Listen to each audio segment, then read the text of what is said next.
분위기가 조금 좋아지려다가 목소리가 좀 아프고 조금씩은 좋아진 것 같습니다. 오늘은 베드로전서를 1절에서 1절까지 하겠는데 12절까지 하겠는데 이게 먼저 1절에서 5절까지 같이 읽어보겠습니다. 시작. 예수 그리스도의 사도인 베드로가 본도와 갈라디아와 갑바도기아와 아시아와 비두니아에 흩어져 사는 나그네들인 택하심을 입은 이들에게 이 편지를 씁니다. 하나님 아버지께서 여러분을 미리 아시고 성령으로 거룩하게 해주셔서 여러분은 순종하게 되고 예수 그리스도의 핏부림을 받게 되었습니다. 여러분에게 은혜와 평화가 더욱 가득 차기를 빕니다. 우리 주 예수 그리스도의 하나님 아버지께 찬양을 드립시다. 아버지께서는 그 크신 자비로 우리를 새로 태어나게 하셨습니다. 그리하여 그는 죽은 사람들 가운데서 예수 그리스도가 부활하심으로 말미암아 우리로 하여금 산 소망을 갖게 해주셨으며 썩지 않고 더러워지지 않고 낡아 없어지지 않는 유산을 물려받게 하셨습니다. 이 유산은 여러분을 위하여 하늘에 간직되어 있습니다. 하나님께서는 여러분의 믿음을 보시고 그의 능력으로 여러분을 보호해 주시며 마지막 때 나타나기로 되어 있는 구원을 얻게 해주십니다. 우리가 받을 유산이 하늘에 간직되어 있다고 해서 지금 하늘과 내가 분리되어 있는 그런 상황은 아니라고 그랬습니다. 예수 그리스도 안에 주님과 함께 하나님께서 살려내셔서 우리를 하나님 나라에 들어가 있어. 그래서 그게 간직되어 있는 것이 예수 안에서 온전히 이루어져 있는 것을 보게 되었고 우리는 예수 그리스도가 내 안에 있으므로 그것을 갖게 된 겁니다. 이미 소유한 겁니다. 이미 소유했기 때문에 하늘에 간직되어 있습니다. 소유하지 않았다면 앞으로 받을 것인데 이 상속이 올지 안 올지 얼마나 불안하겠습니까? 그러나 예수 그리스도 안에서 우리는 이미 구원에 있고 이미 하늘나라에 들어가 있습니다. 그러나 아직은 아니라고 했습니다. 땅에 사는 동안 예수님이 하늘 보좌 버리고 이 땅에 오셔서 지금까지 다시 하늘로 올라가신 것 우리가 잠깐 있는 것. 그래서 우리가 어디서 왔다가 땅에서 왔다 하늘로 올라가는.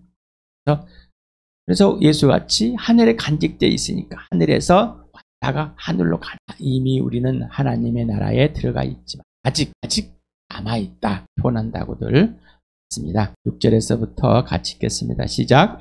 그러므로 여러분이 지금 잠시 동안 여러 가지 시련 속에서 어쩔 수 없이 슬픔을 당하게 되었다 하더라도 기뻐하십시오. 하나님께서는 여러분의 믿음을 단련하셔서 불로 단련하지만 결국 없어지고 많은 금보다 더 귀한 것이 되게 하시며 예수 그리스도께서 나타나실 때 여러분에게 칭찬과 영광과 존귀를 얻게 해주십니다. 여러분은 그리스도를 본 일이 없으면서도 사랑하며 지금 그를 보지 못하면서도 믿으며 말로 다 표현할 수 없는 즐거움과 영광을 누리면서 기뻐하고 있습니다. 여러분의 믿음의 목표 곧 여러분의 영혼의 구원을 받고 있는 것입니다. 예언자들은 이 구원을 자세히 살피고 연구하였습니다. 그들은 여러분이 받을 은혜를 예언하였습니다. 누구에게 또 어느 때에 이런 일이 일어날 것인지를 그들이 연구할 때 그들 안에 계신 그리스도 영이 그리스도에게 닥칠 고난과 그대의 올 영광을 미리 증언하여 드러내 주었습니다. 예언자들은 자기들이 섬긴 이 일들이 자기들을 위한 것이 아니라 여러분을 위한 것임을 계시로 알게 되었습니다. 그 일들은 오늘 하늘로부터 보내주신 성령을 힘입어서 여러분에게 복음을 전한 사람들이 이제 여러분에게 선포한 것입니다. 그 일들은 천사들도 보고 싶어하는 것입니다. 그러므로 잠시 동안 여러 가지 시련 속에서 어쩔 수 없이 슬픔을 당하게 되어 있다. 하지만 기뻐하라. 내용들을 보겠습니다. 지금이라는 아르트라 헬라어는 이제 바로 지금 이 순간 앞으로 차후의 장래 이런 의미가 다 포함되어 있습니다. 그래서 사용하는 곳에 따라서 있지만은 지금 여기에서도 마찬가지입니다. 지금 잠시 동안 그러나 지금부터 차후 어느 순간까지 일정 기간 동안은 지속된다는 거. 그 기간이 짧다라는 거. 그래서 당장 지금 여기에가 뿐만 아니라 어떤 잠시 동안에 지속되는 기간을 포함하고 있다는 의미라고 보면 좋겠습니다. 여러 가지라는 이 보이키로스라는 이 다채로운 가지각색, 각양각색의 각가지 형형색색의 이런 표현을 하고 있습니다. 어떤 주석가는 술을 넣었을 때 앞에는 아주 예쁘게 그 뒤에 흐크러져 있는 모습들을 보면 그 밑에서 뭐 이렇게 한다라고 주석가들이 표현하고 있는 것 같습니다. 시험인데 여기서는 그걸 시련으로 놨습니다. 시험이냐 시련이냐 이런 또 굉장한 또 논란들이 있고 그런데 어떤 학자가 이거를 시험과 시련을 좀 구분해 놓는데 일조하신 분이 좀 계십니다. 그래서 좀 알아보겠습니다. 이 시험 페이라스모스라는 헬라어가 있습니다. 출애굽기 17장 7절에 있는 것을 이거를 이렇게 이제 번역을 해놨습니다. 70인역에서 마사 잤죠. 마사 이스라엘 백성들이 광야에 나가고 하나님만 대적하고 대들고 시험하는 것을 무리바라는 곧 마사에서라는 것 나옵니다. 그래서 마사라는 게 이게 하나님을 시험했다 뜻입니다. 여기에서 시험, 유혹이라는 것을 이 의미는 더 나쁘게 만드는 것입니다. 시련이라는 도키미원이라는 27년 다음 베드로 전서 1장 7절에 나옵니다. 이 단어는 단련, 연단, 증명하고 또 이 다음도 시험합니다. 더 잘 될 수 있도록 하는 것입니다. 그래서 이 말은 더 좋게 하라는 의미다. 스가랴서 13장 9절에서 반이라는 히브리어가 나옵니다. 그래서 시련을 더 좋게 만들어내는 어떤 고통이 있는 것을 봅니다. 그래서 도미키라는 헬라어가 있는데 연단 시련 어떤 인격의 성품을 변화시킬 때 사용되었던 이 단어입니다. 그래서 시험을 찾아봤더니 유혹이 뭐예요? 깨어서 정신을 혼미하게 하거나 좋지 아니한 길로 이끄는 것이 유혹입니다. 그래서 이런 것을 시험하다.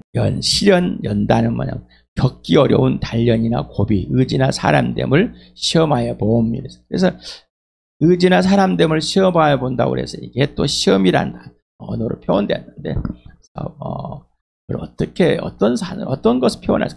테스트로 할 것인가, 템프테이션 할 것인가, 트라이로 할 것인가, 뭐 이걸 영어에서도 좀 굉장한 번역의 표현에 적재적소에 잘 표현되었는데 베드로전서 1장 6절에 시험, 유혹이라는 말도 낫지 않을까 생각이 듭니다. 새 번역은 잘 번역하다가도 이렇게 번역해서 개역 개정에서는 시험으로 표현되어 있습니다. 그렇게 17장 7절을 보니까 이스라엘 자손이 거기에서 주님께 대들었다고 해서 사람들은 그곳의 이름을 무리바, 다툼이라는 뜻입니다. 라고 하고 또 거기에서 야훼께서 우리 가운데 계시는가 안 계시는가 하면서 야훼를 시험하였다고 해서 이곳의 이름을 마사라, 유혹했다, 시험했다. 하나님이 있는지 없는지 들어봤다는 얘기입니다. 이것은 좋지 않는 상황을 말하는 것이죠. 스가랴 13장 9절에 그 3분의 1은 내가 불 속에 집어넣어서 은을 단련하지 단련하고 여기는 재련하다라는 짜라프라는 이 단어가 있습니다. 금을 시험하듯 시험하겠다. 그래서 실현하겠다. 금을 잘 담그듯이 재련하고 그 다음에 단련하듯이 하겠다라고 하는데는 세 번째 시험하듯이 시험하겠다 이렇게 표현해서 우리가 좀 한글의 단어에 대해서 굉장히 좀 혼란스러워 드리는 것 같습니다. 금을 실현하듯이, 금을 재련하듯이, 단련하듯이 단련하겠다 표현. 그들은 내 이름을 부르고 나는 그들에게 응답할 것이다. 나는 그들을 내 백성이라고 부르고 그들은 나 주를 우리 하나님이라고 부를 것이다.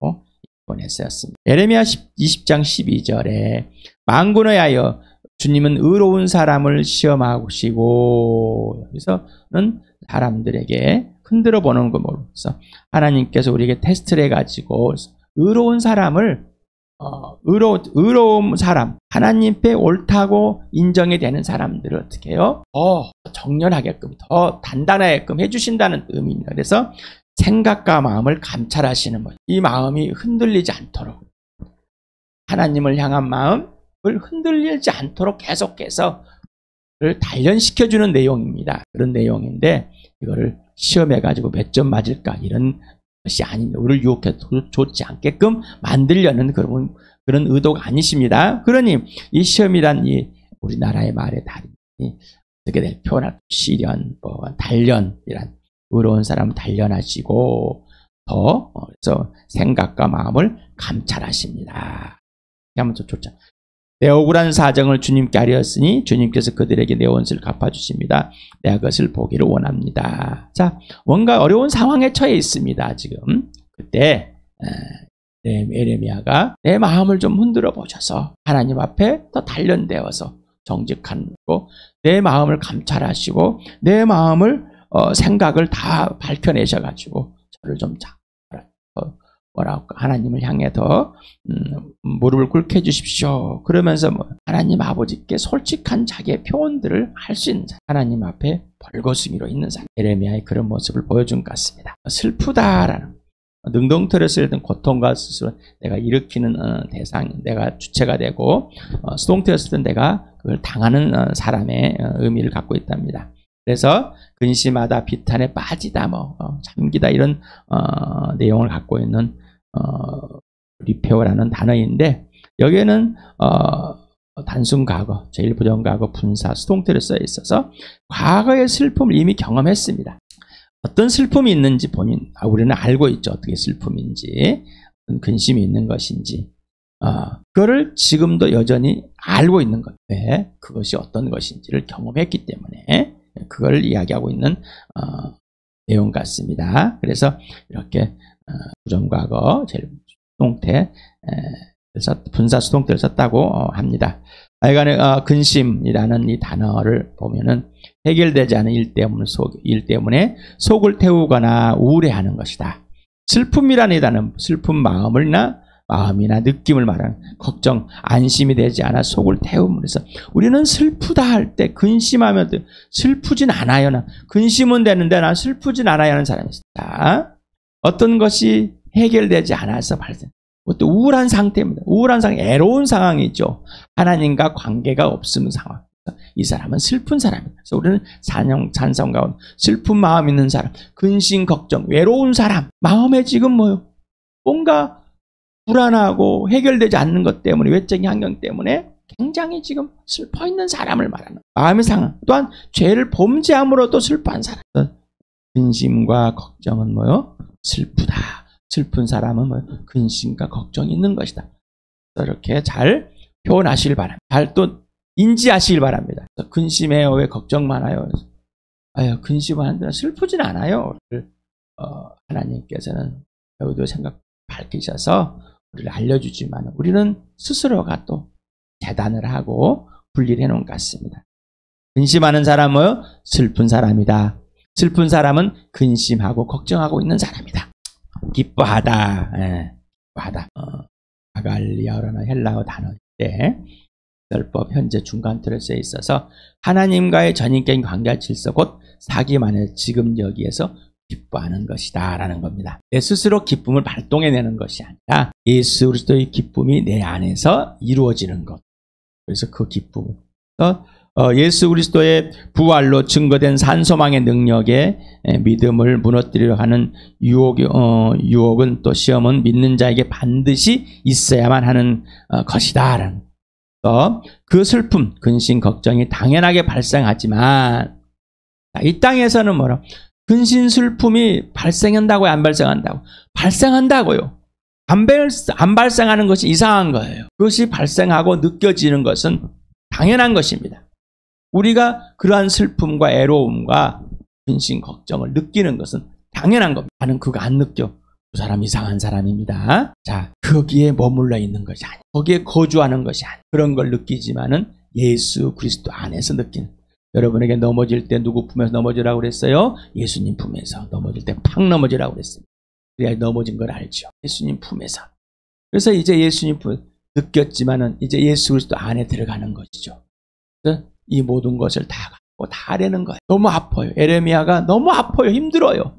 원수들이 나를 너무 괴롭혀요. 복음을 전하는데, 하나님을 소개하는데, 하나님의 일을 말하는데 나를 괴롭힙니다. 원수들을 좀 물리쳐 주십시오. 하나님께서 갚아주십시오. 나는 약해서 어떻게 할 수도 없습니다. 라는 솔직히 해야 된다. 나는 아픕니다. 슬픕니다. 외롭습니다. 근심이 걱정이 됩니다. 자식을 보니까 걱정이 되는데요. 내 자신의 몸을 보니까 걱정이 되고 괜히 어떻게 될까요? 의심이 됩니다. 솔직히 해야 된다는 것이죠. 자, 예수님 안에 재빨리 죽으시고 부활하신 그리고 다시 오실 예수 그리스도 곧 그분의 사랑 안에 머물러 예수를 사랑함으로 예수의 기쁨이 당신에게 있게 하고 그 기쁨이 당신의 것이 되어 넘치게 하는 삶인 것입니다. 자, 고난과 핍박과 어려움 모든 걸 위해서 당연한 겁니다. 이 땅에서 있는 건 우리는 당연한 거예요. 이 땅에 있는 거 다 느끼고 사는 거예요. 피하지 마시기 바랍니다. 그러나 그건 잠깐 있는 겁니다. 예수를 믿음으로 예수님을 전함으로 우리가 예수님과 함께 삶으로 겪어지는 것들은 당연히 있습니다. 그래서 시험과 유혹은 지난번에 한번 했죠. 또 마태복음 5장 11절 12절처럼 우리 한번 읽어볼까요? 시작. 너희가 나 때문에 모욕을 당하고 박해를 받고 터무니없는 말로 온갖 비난을 받으면 복이 있다. 너희는 기뻐하고 즐거워하여라. 하늘에서 받을 너희 상이 크기 때문이다. 너희보다 먼저 온 예언자들도 이와 같이 박해를 받았다. 예수님 때문에 모욕고 박해, 터무니없는 비난, 죽음, 고통, 고난이 있는 건 당연하다고요. 이 땅에서 이걸로 해서 우리가 슬퍼하고 근심하고 걱정하는 것은 당연한 겁니다. 또한 이 땅에서 몸이 아픈 것도 당연한 겁니다. 이 땅에서 있으면서 배고픈 것도 당연한 거고요. 그 당연함으로 받아. 왜 예수 믿는데 이런 일이 나냐고 불평과 불만을 하나님을 시험하지 마시 말고 솔직하라는 것이죠. 네, 기뻐하고 즐거워하랍니다. 아이고 기쁘다. 억지로 그런 것이 아니라 예수님이 나를 사랑같이 내가 예수를 사랑 안에 머물게 있으면 예수님의 기쁨이 내 안에서 그 슬픔에 빠지지 않는 거예요. 거기에 머물면 즐거움, 예수 그리스도의 기쁨에 있게 되는 겁니다. 그래서 하늘에서 받을 상이 이미 있다는 것을 당연히 복음을 전해서 우리에게 다음에 나옵니다마는 이 예수 그리스도를 전해주려고 하는 예언자들 핍박을 그대로 받았습니다. 하나님께서는 여러분의 믿음을 단련하셔서 불로 단련하였지만 결국 없어지고 많은 금보다 더 귀한 것이 되게 하시며 예수 그리스도께서 나타나실 때 여러분에게 칭찬과 영광과 존귀를 얻게 해주십니다. 없어지다 여기 말은 완전히 사라지다, 멸망시키다라는 뜻을 갖고 있다 합니다. 그래서 사단과 세상에서 믿음이 파괴를 같은 이 상태를 말해서 여기를 그런 것이 분사 현재 중간태로 이렇게 써가지고 구체적으로 표현을 해준 것 같습니다. 얻다 되다 이러는 잤는데 프리스코런이 다는데 찾아내는 겁니다. 발견해내는 겁니다. 그런데 가정법 단순과고 수동태를 써가지고 과거에 실제 경험된 신뢰가 있어요. 행실 곧 금의 재련을 통해서 반드시 성장했처럼 분명한 목적을 성취한 게 있습니다. 그래서 어떤 목적을 성취하기 위해서 지금 없어질 것 같은 어떤 어려운 상황들, 이러면 안 될 것 같은 이런, 그렇지만은 그것은 오히려 목적을 성취하기 위해서 그 과정이 꼭 필요한 것이다 라는 것입니다. 더 귀한 것이라는 폴리티모스라는 단어가 사용되었는데 대단히 가치 있는 더 가치가 있어. 실제 경험적으로 현재의 가치를 알고 있습니다. 그 가치가 그래서 이 가치를 미래의 가치에 더 빛나게 만들어주기 위해서 어떤 과정, 단련의 과정이 필요하다라는 것입니다. 네, 그 가치가 있기 때문에. 그래서 마귀의 세상은 믿는 자들을 유혹하고 시험하여 믿음을 잃게 하려고 핍박과 고문과 욕설과 비방과 죽임을 등 여러 가지로 괴롭혀서 근심과 슬픔에 빠지게 하려 합니다. 하지만 하나님께서는 오히려 곧 멸망되어 없어져 버릴 것 같은 영광과 능력의 믿음을 더 잘하고 빛나게 해주신다는 것. 예를 들어서 불로 금을 재련할 때처럼 오히려 불순물과 함께 녹여 금이 없어지는 것처럼 보이지만 오히려 금만 녹여내어 더 빛나게 하듯이 믿는 자는 곧 근심 있는 자 합쳐져 있다는 거죠. 불순물과 섞인 같은 보이지만은 더 단련하는 시기로 삼아 더욱 빛나게 해주십니다. 마지막 날에 영광 예수 그리스도가 나타나실 때 칭찬과 영광과 존귀를 받게 해주시는 이유가 되게 만들어준다. 그러니까 내 몸이 아프다 불평 불만이 아니라 나는 내 기대치만큼 안 되었다. 나는 내 과거를 이렇게 살아왔다. 나는 현재 불만과 불평이 너무 많다. 불만족스럽다. 나는 예수님을 믿고 따라가더니 나는 또 어려움과 시련이 앞에 있구나. 가난할 수밖에 되어버렸다. 자, 이런 것을 가 있었을 때 슬픔에 빠지지 마시라는 것입니다. 자, 하나님께서는 오히려 이런 것을 뭐라고요? 세상에서 유혹이 되고 나를 더 나쁘게 만들려고 하는 이런 것들 하나님께서는 단련의 도구로 쓰신다는, 재련의 도구로 쓰신다는 겁니다. 그래서 잘못하면 우리는 잘못 배워가지고 하나님께서 나를 이렇게 시험에 빠져 이렇게 해서 또 단련시키려고 하지 생각하지 마시기 바랍니다. 스스로 정의 내리지 마시기 바랍니다. 예수님과 관계 속에서, 질서 속에서, 사귐 속에서 그것을 알아가야 되겠다. 예수님을 따라가야 돼. 근데 자기 스스로 정의라는 주일에 교리, 부활이 교리인가 실제인가. 교리는 다 알고 있습니다. 그런데 실제가 되지 않아. 내 몸이 아픕니다. 하나님께 도구로. 근데 처음에는 그랬다가 더 아픔이 지속되어 있고 이것이 시간이 길어지면 어떻게 불평과 불만이나 원망이 될 수밖에. 왜 그럴까요? 예수님과의 관계와 질서, 예수님 사귐 안에서 예수님이 그 과정에서 더 빛나게 해주는 걸 경험하지 못하기 때문인 거예요. 바울도 아픈 것이 어떻게 해요? 3번이나. 그런데 네 은혜가 네가 족하다. 아픔과 고통과 이것이 핍박이 오히려 이제는 은혜가 된 걸 알게 돼요. 오히려 그 약함이 있을 때 예수님의 강함을 보게 되는 겁니다. 그리스도를 본 일도 없으면 사랑하고 보지도 못하는 믿고 있고 지금도 즐거움 영광을 누리면서 기뻐하고 있다. 자, 이 복음을 들은 여러분들 보지도 못했습니다. 스치도 않았어. 눈에 어떤 이게 한번 스쳐보지도 않은 예수를 사랑하고 있다는 것입니다. 언제?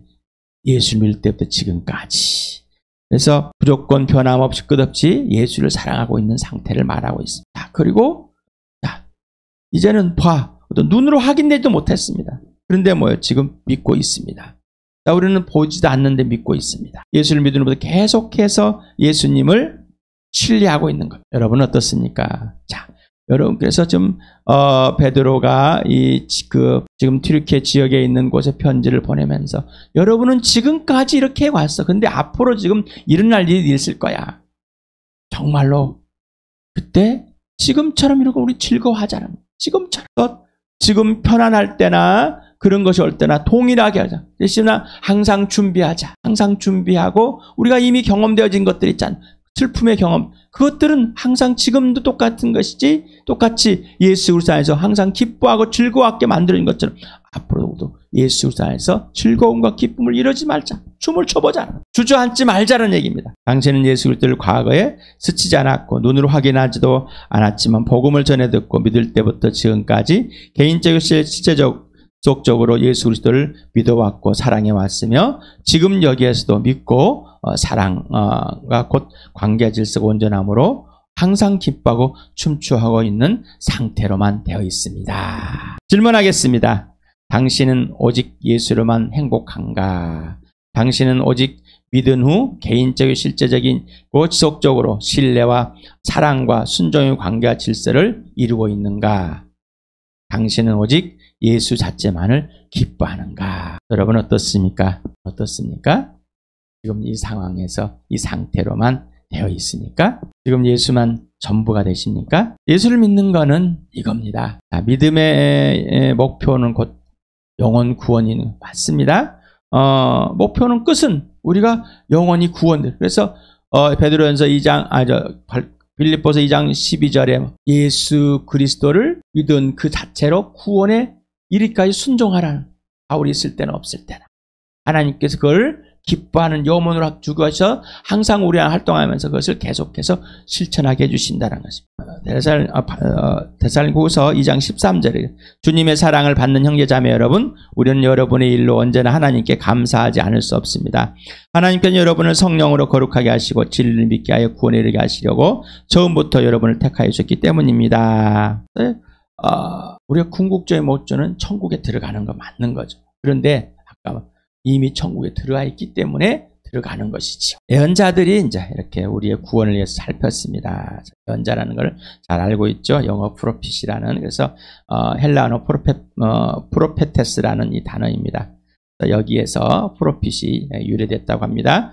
그래서 미리 말하거나 공적으로 말하는 사람으로서 하나님 생각과 계획과 일들을 전달해 주는 자입니다. 그래서 예수님은 예언자입니다. 그래서 아버지를 그대로 말해줘요. 전달해 주셨습니다. 여기서 구원이라는 소테리아라는 단어가 있는데 salvation, 그래서 건짐, 구출, 영적인 것이나 물질적 시대 육정적 구원에도 모두 사용되는 단어입니다. 연구하다, 아주 샅샅이 찾는 겁니다. 수색하는 것. 그 다음에 또 살피다, 철저하게 부지런히 탐구하는 것입니다. 여기에서만 사용된 단어입니다. 은혜라는 것은 뭐죠? 받을 자격이 없는 자에게 가장 값비싼 선물을 아무 조건 없이 거저주시는 선물을 은혜라고 그랬습니다. 바로 은혜는 누구라고요? 예수 그리스도. 그래서 여러분 그 은혜를 받았습니까? 뭔가 좀 기분이 좋고 뭐 이런 게 말고 예수 그리스도를 통째를 계속해서 받고 있는 겁니다. 그래서 언제 일어날 것인지 이런 것을 또 알려줍니다. 그래서 예언자들 연구에서 선행 조건은 뭐예요? 예수 그리스도 영이 그들 안에 살아계시는지. 성령 스승 곧 오직 성령만 되시는 이게 선지 조건입니다. 그래서 우리에게 동일한 겁니다. 성령이 항상 우리를 예수를 믿게 거듭나 성령이 스승이 돼서 성령이 예수 가르쳐줄 때 그 영이 예수를 머물게 됩니다. 성령으로 말미암아 저는 아무것도 할 수 없습니다. 자, 어느 때 누구의 어떤 일어날 것인지 누가 언제 그래서 이 모든 것을 이 하나님의 계획에 따라 계시에 따라서 연구하고 살펴서 우리에게 알려준 겁니다. 그래서 그리스도의 닥칠 고난과 그대의 올 영광을 미리 증언해줘요.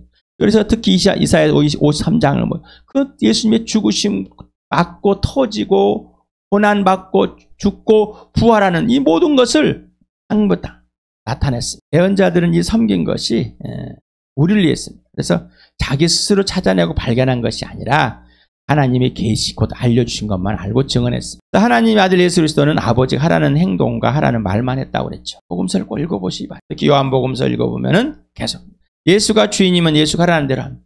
우리 요한복음 마태복음 7장 22절까지 계속해서 했습니다. 자, 여러분은 어떻습니까?